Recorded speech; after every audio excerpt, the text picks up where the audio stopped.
Hello, everyone. Welcome aboard.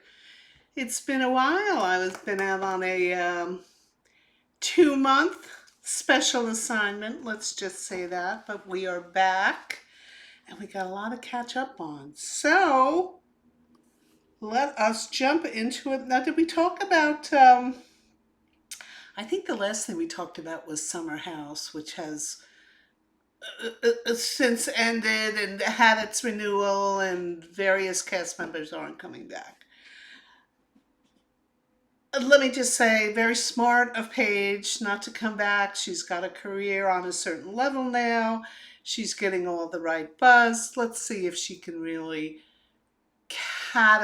catapult what she built on Summer House with no small contribution from Craig. I mean, Paige can go on and on now about how she won't even say his name.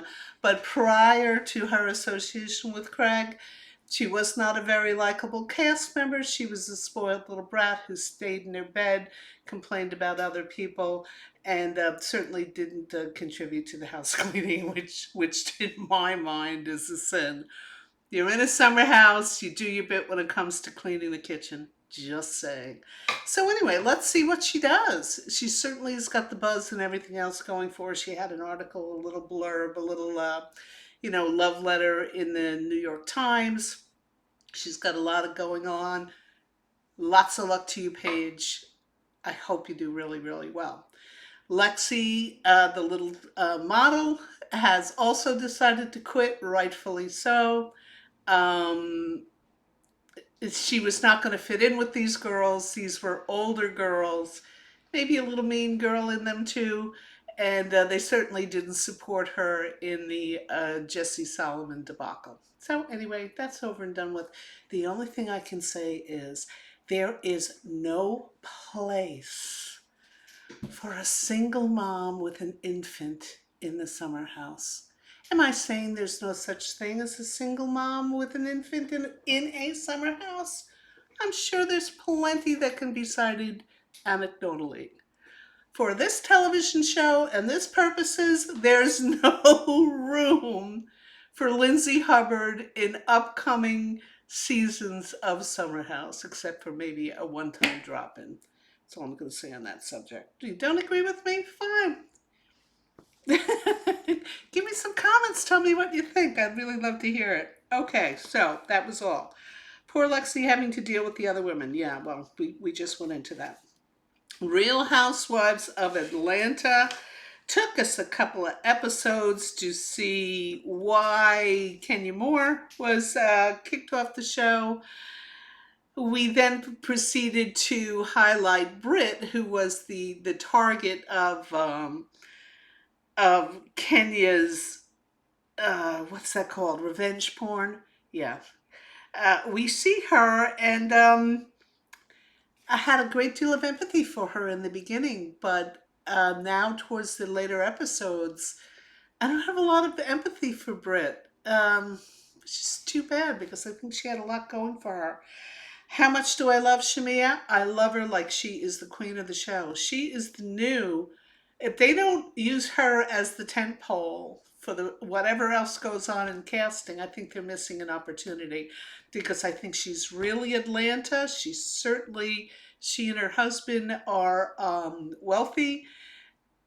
There's a lot to like about Shemea, and you root for her friendship to remain the same with Portia, of course.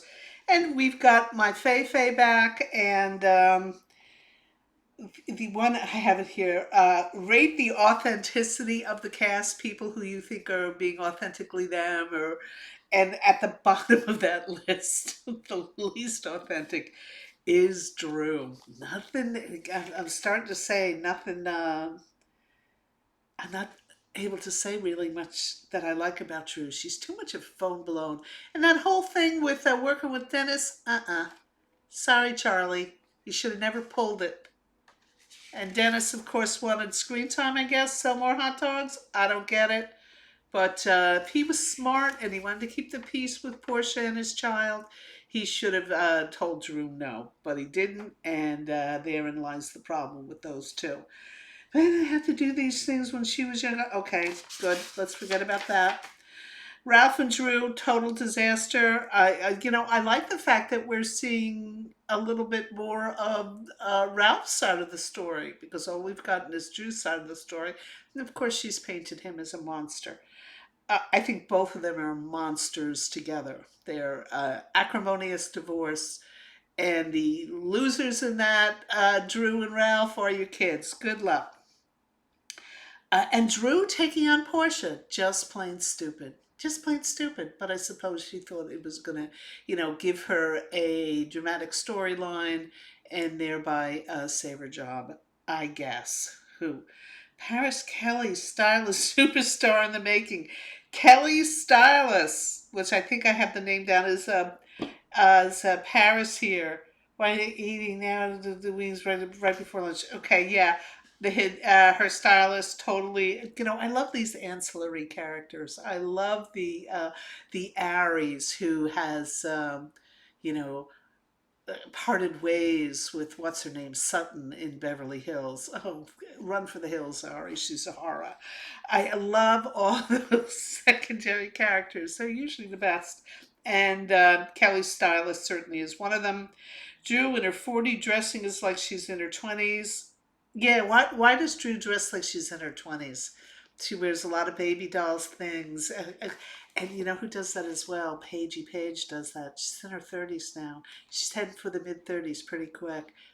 Don't dress like a 19-year-old Cupid doll because you're not. Okay? There's my little word of advice for your future career. Dress your age. Oh, Shemea dresses age appropriate. Okay, she got my okay on that. And I have here Ari escaped, which of course what we were talking about from Sutton. Vanderpump Villa second season was better than season one. I didn't even finish season one because it wasn't that compelling. Didn't really like it. Very formulaic. We could almost, write what the next drama was going to be. Season two was a little bit better. I did like the addition of guests being other casts from reality shows, like they had the Secret Lives of Mormon Wives, some of those cast members who caused some drama while they were on Vanderpump Villa that played through their season, their sophomore season, which just ended. And I thought that was very interesting. It was very clever. Whoever came up with that, if the same producers, I don't know. I gotta think there's got to be a producer relationship in there somewhere. I know Vanderpump is the producer, one of the producers on Villa, but I don't know if she's a decision maker. Very smart move. Loved it. The announcement, Real Housewives of Rhode Island.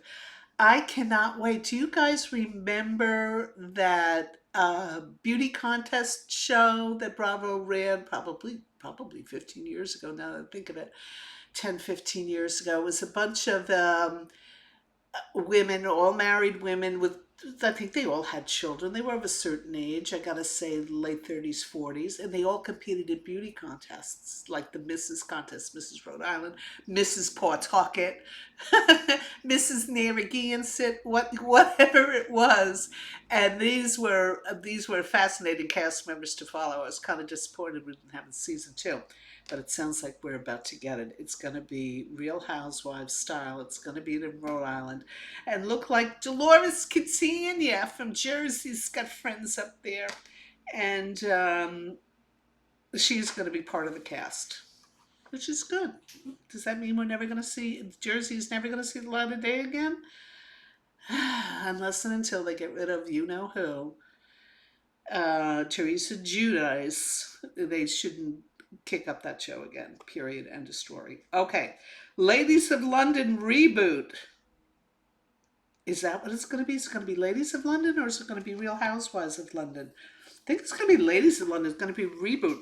That's great. I kind of loved it. This is where we got Carolyn Stanberry. Love, love, love. Who we're about to see in The Traitors. The Traitors cast is phenomenal. I mean, I'm curious to see what's going to happen. You're going to have Renna on there who's going to try to redeem herself. She's going to prove to us how lovable she is, so we'll stop hating her. Should be interesting to see how she works that. Dorinda's coming back from, she was kicked off number one on the last Traders because she picked a fight with the British guy, and she was drunk, and she used her usual drunken antics, and she got kicked off. People said, "Ooh, get rid of her," which they did. Boom. She's down for two. Let's see what lessons she's learned. Who else is on that cast? Oh, I forget. There's a whole big. There are loads of Bravo. I say half of them are Bravo celebrities. Okay, there's going to be a show called Wife Swap, where let's say Ken Todd is going to swap wives with what's his name, Marks in Salt Lake City. Something along those concept. Husbands and wife teams from the various Bravo shows that we know are going to be trading wives. Going to be interesting. And oh my God, Rachel Zoe on Beverly Hills. I loved her show Bananas when it was on. I love Brad Goretzky. I just loved everything about it. I can't wait to see how she works into this group. She seems to be, I remember from her show, and of course she was the star of the show, she was kind of alpha. So how she's going to fit in with these ladies, and is she going to care if she doesn't fit in with them? It's going to be curious to see. Can't wait to see it. What else do we have here? Oh, yeah. This is what I noticed in a recent Atlanta episode. Do you remember years ago? I think it was the very first season of Married to Medicine. The women were having a dispute. This is when Mariah Huck was still on the show. She of the famous, do you want me to provide the receipts? When she accused Dr. Damon of some kind of nefarious behavior. But anyway, Married to Medicine, first season, Jackie introduced a way for the women to discuss their differences in a calm and mature manner. It's something she tells us the story that she learned in her sorority when she was in college, and they called it a lemon squeeze. I don't know, did they have a lemon or they passed a lemon around? Whoever was holding the lemon was the only one to speak. And this enraged Mariah Huck, who stormed out, and not much got resolved. But the whole concept of let's have a civil discussion when there are disagreements was really kind of groundbreaking for these casts, because any cast of any Bravo show, they devolve into these horrible, fracases rather than trying to resolve. Jackie introduced the concept of resolution. Loved it. So what do we see on Atlanta this week? How many years later? 10 years later. They don't have a lemon they're passing around, but they do have a crystal. Who's ever holding the crystal is the one who can talk. I just thought that was fabulous. And I thought to myself, wow, Jackie, it's taken 10 years, but some of your common sense way of resolving issues has filtered down to your cousins there in the Atlantic cast. And I am going to leave this very, I'm not going to go into a lot of detail because I'm sure there's a tremendous amount of things to come. Miami is back. Hallelujah. Alexis learned how to do her makeup. Now all she has to do is get a hairdo that doesn't look like a 50-year-old woman trying to be Barbie. And Marisol is still, and this is just my cup of tea, I guess, the best dressed Bravo celebrity, period, all casts and forever. Hold on a sec. Wow, Marisol just knows how to dress. She is, and her makeup is, I'm afraid she might be overdoing it with the fillers a little bit. They kept showing her in profile, which would really accentuate a puffiness of a cheek or wherever they squirt that stuff in your face. And I thought to myself, oh, she's got to remember her mother. She's got to be very, very, very, very careful about what she does. Because right now, she looks kind of perfect for her age and everything. She looks fabulous. The other thing I noticed is, you can tell Miami, easy for me to say, Miami has some juice because they've improved the filters they put on the women. The women look even Lisa Hochstein is looking good, besides, despite those tombstone teeth. But Miami's back, looks fabulous. Can't wait until we get into the meat of the season. Okay, I am back. I'm vowing to have shorter episodes here, so I hope you stuck in with me this long. And if you did, I always forget to mention this. Please hit the like button for me. Hit the subscribe button if you don't subscribe this way. It doesn't cost anything. Doesn't track anything. It will send you notifications whenever new content comes out. Now that I'm back, there will be new content every week, at least twice a week, maybe even more, depending on what's going on outside in the world. So thank you again. Hit that like button, hit that subscribe button, and I'll see you here on the O'Rourke Report.